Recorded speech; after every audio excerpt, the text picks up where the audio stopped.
Hey, check out this cool thing. I'm Jarrell, and I'm not a YouTuber. I'm just a dude, so thanks for stopping by. Picked this up for 20 bucks the other day.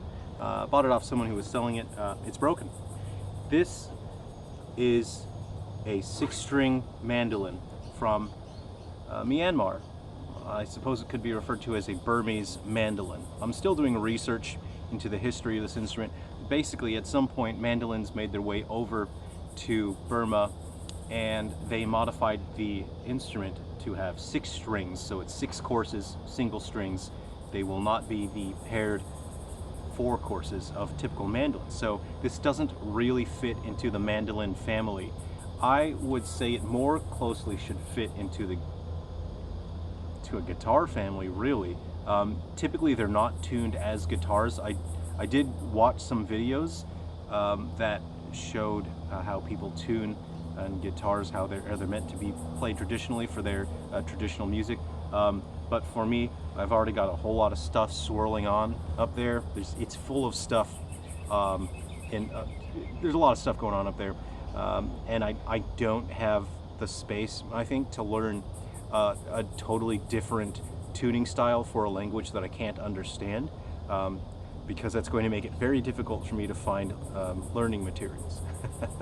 So I'm going to tune this fella as a guitar when I get it fixed up. So what's most interesting, I think, about this guy, that's a very short scale length. I haven't measured it out yet, but you could play it as a guitar, but it's going to be a bit cramped because the scale length is so short.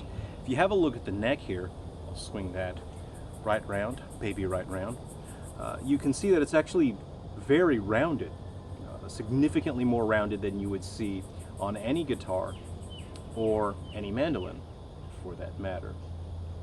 That makes it interesting, because if these strings are too light gauge, say for example you want to do a G chord, there's a very good chance that your last string is going to slide off the frets, and you'll get that. Because just the shape of your hand, you're going to apply some perpendicular force to that final string. Just if you're playing pretty quickly and you're going back and forth between chords, it can happen pretty quickly, and that can happen because the neck is very rounded, as it were. Now, the reason why this is 20 bucks as well is because there's a massive crack all throughout the entire body. I'm going to suspect that this instrument was built with wood that was still green. So they didn't let the wood season and dry out enough, so they built the instrument, and then over time this was exposed to drier environments, which caused the wood to contract, and it split, which is most unfortunate. You can also have a look at the sort of the dirt marks there. I had to slide this bridge down a bit in order to get reasonable intonation. So it seems like for the majority of this instrument's life, the intonation was actually completely off. And it probably never ever sounded good. So I'll bash out a couple chords here, and then you can just have a listen to this before I do any work on it.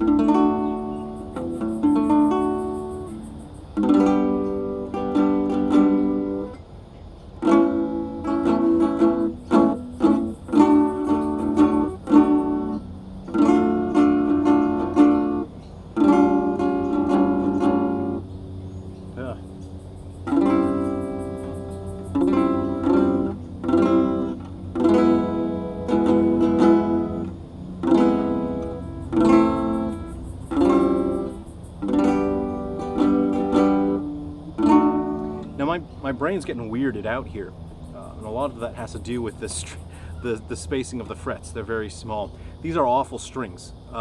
Whenever I see instruments like this, I can tell that basically these are probably the strings that have always been on this instrument. There's a very strong chance they've never been replaced, and they're awful quality strings. They're basically plastic.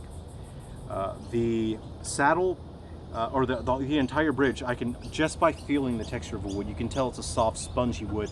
So there's a very good chance that I'm just going to build a new bridge for this entirely. There's some sort of funky metal thing, but that's going to be a low quality, cheap metal, and generally metal does not make a good contact point for conducting vibrations through your bridge into the top. I'm very likely going to replace that. Now there is a metal wire nut here. Now for the nut, it has significantly less impact on the tone of the instrument. The nut more really has to do with the sustain of the instrument. It's really the material of the contact point on your bridge that has much more to do with the tone of the instrument. So I'm just going to leave that. It's not a big deal, but I am going to glue that in place because it is shifting left and right, which isn't fantastic. Also, you can see daylight through the a gap between the fretboard and the neck. So I'll have to remove the fretboard from the neck, and I'll have to clean that up in there. After I remove that, I will hopefully be able to steam this wood enough to where I can get it to expand. And then hopefully, I'm gonna try and just try and squeeze some glue down in there and then steam it. And then I'm going to glue some bits inside. Hopefully I can get my hands in there and I can get that sort of fortified, but I don't want to put too much mass on there. Again, as you add more bracing, it will affect the tone, and I'm not going in there with any consideration to tone. I'm going for reinforcement, which means I'm just really going to be negatively impacting the tone of the instrument the more I reinforce it. So I want to be pretty conservative with that, and I don't want to do too much of that. I think the instrument sounds quite nice even with that crack in there. I think this is still a usable instrument. Whenever I encounter an instrument that is in rough shape, whether it's an antique, one that has never been set up properly, or one that's seen some abuse, like this one, it's like I can hear what that instrument wants to sound like. It's kind of like the instrument is saying to me, hey, dude, can you help me out over here? I want to sound my best. I want to sound better than this. Can you help me out? That's what I can hear whenever I encounter an instrument like this. 20 bucks? Heck yeah, I'll grab that. And in US dollars, that's like probably closer to $16, $17 US. So this thing is a bargain, really. I'll be replacing this tailpiece.